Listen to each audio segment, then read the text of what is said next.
Welcome to the Arlington Catholic Herald podcast. We've got stories you won't find anywhere else. This is Stacy Roush, production coordinator, and today we have two stories of people who shared a little bit of hope during the coronavirus pandemic. Leslie Miller, our staff writer, talked to Deacon Peter McShurley, who had a huge hand in his role at the Easter Vigil Mass and also other masses that he assisted at during Holy Week at the Cathedral with Bishop Burbage.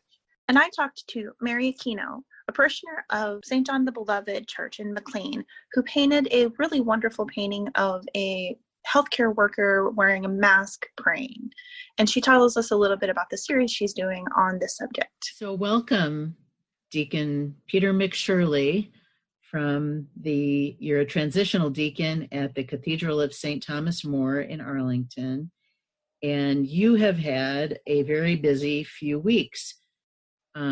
First coming back from Rome early, and then being quarantined, and then jumping right into your role in this year's historic liturgies of Holy Week 2020, which were all live streamed from the cathedral for the very first time, thanks to the new internet connectivity that the cathedral has installed this year. I want to ask you to talk about all that, but first, tell us a little bit about where you're from and your background and your role at the cathedral. Sure. Thanks, Leslie. So I'm from the Diocese of Arlington. I grew up out in Linden near Front Royal. So I grew up there all my life, lived all my life in the diocese, and I attended Christendom College, graduated in 2014, and then entered the seminary right after that. I spent 2 years of seminary studies for my philosophy studies in Philadelphia at St. Charles Borromeo Seminary, and then was sent over to Rome to finish 4 years of theology. So this was during my fourth year over in Rome that was sort of interrupted due to the coronavirus, as so many people's lives have been. So it's been a very, very busy past few weeks, coming back from Rome and so you had been planning to come back in June, but you kind of saw the writing on the wall and decided to come back early. Tell us about that. Yeah, that's right. So just as the coronavirus began to balloon in Italy, it seemed that they kept doing even, ever more measures of closing down the country and closing down the various businesses and restaurants, universities closed. And so I was already, living in Rome, living at the seminary, but taking classes at a university in the city. And since the university closed, I was already doing distance learning from Rome, in Rome. So I just thought, well, it might be safer just to be back in the States, safer in the sense of I'll be back in the diocese where I belong, where I'm preparing for ordination on June 6th, God willing, of course. And so I thought, well, I'm doing distance learning anyways. I might as well do it from the States as opposed to in Rome. So I came back just before more intense lockdown happened in Rome and Italy. Of course, it was still possible to get out. It's always possible to come back to the States, but it was a little bit easier then than it is now. And you were one of the first seminarians to come back? There was a group of us that sort of all left. The deacons from the Archdiocese of Washington also left, I think, the day before us. And there are a number of people that were also coming back to the States along with us. So you got back on March 23rd or so, or? Yeah, I was back in time for 2 weeks of quarantine before a week at the cathedral prior to Holy Week. So it was mid-March. I got back, spent 2 weeks in quarantine, self-quarantine, make sure that we didn't catch anything while we were traveling, make sure we were okay as far as that goes. Thank God that we came out healthy. And so now I've been able to be at the cathedral and help assist as a deacon at the masses here, continuing my studies as time goes on, but especially assist at the masses during Holy Week, all the liturgies, which are so beautiful and a little bit more involved than a normal Sunday. Right. I watched the live stream of the Easter Vigil, and it was beautiful with the service of light and the Paschal candle, and only 10 of you were allowed to be in there because of the restrictions. on group gatherings, but you had a major role. And as I was watching, I wondered if that was a surprise or if you knew that that was going to happen. Tell us about what you did during the Easter Vigil. You did a lot of chanting. Tell us a little bit about that too, and the Paschal Candle, which was a beautiful ceremony. Sure, of course.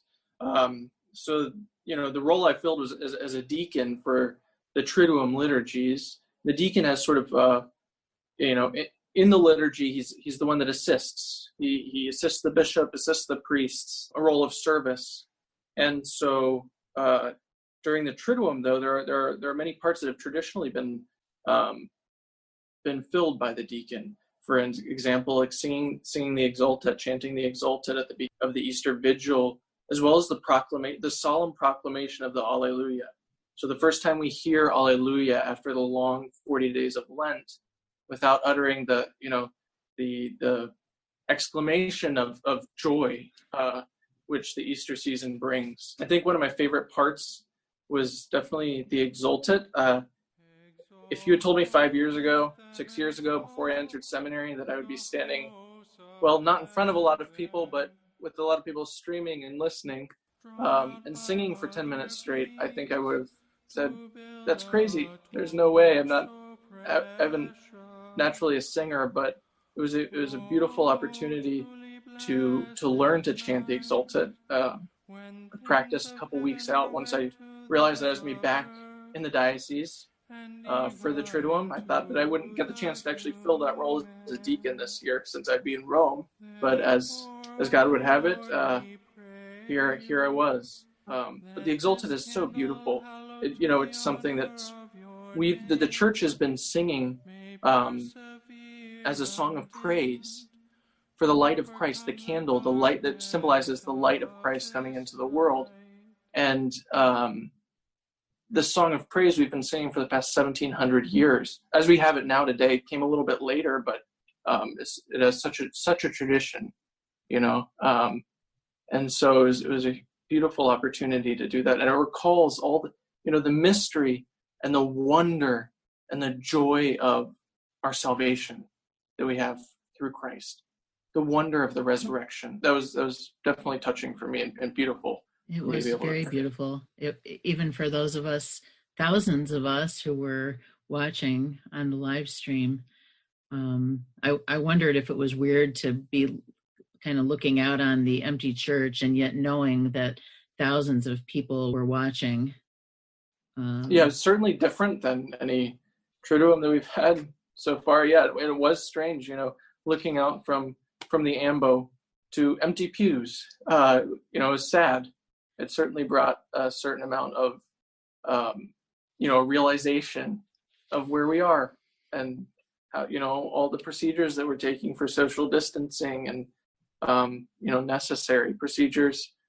But at the same time, I was filled with hope, knowing that people were watching, that we were able to at least, celebrate these liturgies, which are so important and so essential for the life of the church. And of course, we all know that the Mass, even if it's celebrated by one priest alone, is united with all the faithful and all the priests throughout the world. The entire church is present, all the choirs of angels. And so, while not ideal, it's still a moment of hope for us that we're still able to do that. We were part of that virtual communion. Yes, right, exactly. Yeah.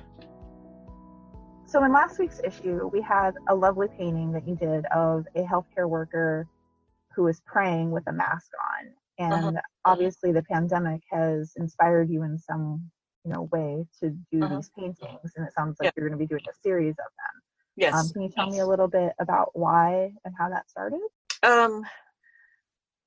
I really don't know how. I all I know is that I stopped watching the news because of all the sad, stories that you hear daily. It's not even daily. It's like, every hour, every minute, and there's new stories. I haven't painted for a while, and all of a sudden I just had an urge after speaking to a very good friend of mine who all of a sudden told me, oh, we all have the virus. So they're in their 40s and they have 3 young kids, 6, 9, and 11. And all of them had the virus. And then after that, I heard from my other friend, my good friend's mom passed away from the virus. So it's like a continuous story. And so I just got up and I said, oh, you know what, I'm just going to paint. And that's what came out of my painting, my first painting, in regards to healthcare workers, because I have a lot of friends who work as healthcare workers, either doctors or nurses. So that's why I started it, and to let them know that we are thinking of them. Oh, that's really sweet. Yeah. I know they're kind of our frontline, kind of heroes is what we're calling them in the news right now. I know I have a few friends that are nurses, and one's in New Jersey, and she's right in the thick of things. And exactly, I have an aunt right and a cousin too in New Jersey. It's the same thing. We stay home and we're safer. Some of us, we don't think about the outside world, who's taking care of these people, but they're taking care of them, but who's taking care of them? I mean, true. Yeah. Like who comforts them when they come home? Exactly. So after taking care of people who are sick, and they go home, and they also have to take care of their own family, trying to make sure that they don't get sick, praying, it helps. Yeah, I imagine. And I know since we ran that photo, for those of our reader or listeners who maybe didn't see it, it was on page 2 of our April 16th issue. And thank you. So inspiring. Yeah, it was very inspiring. And I think that's what this podcast today is all about, is just kind of the inspirational things coming out of this coronavirus pandemic. And, thank you. What else about kind of painting have you found to be is it sort of a release for you? Is it a way to pray? Like, what are you finding with, painting? Just to keep the faith. For me, it's more of, again, I haven't painted for a while, and for me to get up and pick up that brush and be able to paint that picture, this comes and goes for me. So it's not a daily thing. Yeah, it's not a daily thing. So when I painted that nurse with the mask on, it represents for me what I see daily and what I hear daily. So when someone has faith in God and praying, we also have to help, along with that faith, we have to be responsible, and that's express the mask of the nurse. Because for me, it's like, yes, we have faith, but we also have responsibility. So that comes along with it. I want to paint something happy, and eventually that will happen. But for me, I feel like, but that's not what I see at the moment. At the moment, I see people, praying, please, let this end and all that. So it's not being negative. It's just for me painting what I see and what's the history dictating as of this moment. And I told my family and my friends, eventually my vibrant colors will come back again, and happy faces will come back again. But I have to wait for that to happen, because I'm kind of representing the healthcare workers inside their workplace, and how they are feeling. And I'm not saying that they don't have hope, and that's why I painted that first one. But in a way that I'm doing the series, I want people to see their daily emotions.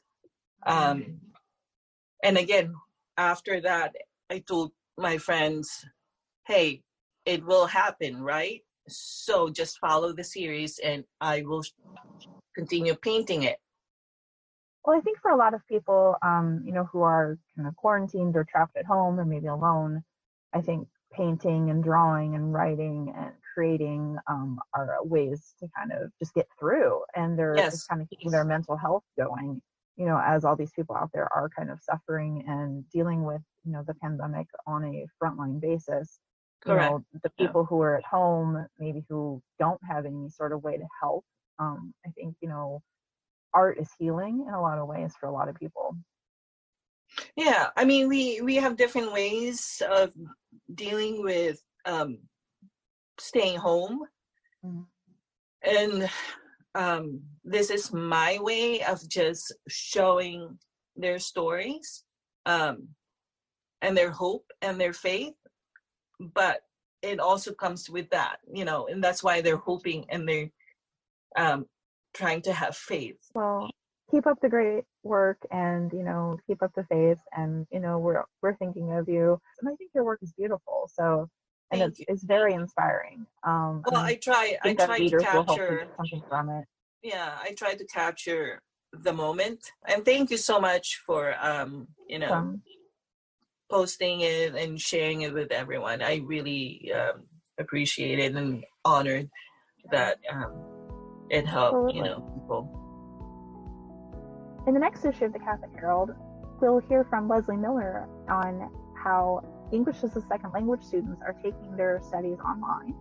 And we also hear from Matt Riedel, who interviewed two different brides who dealt with their impending wedding date in early April in a very different way due to the coronavirus pandemic. For stories like these and more, go to CatholicHerald.com/subscribe to start your very own print issue. Thanks for listening.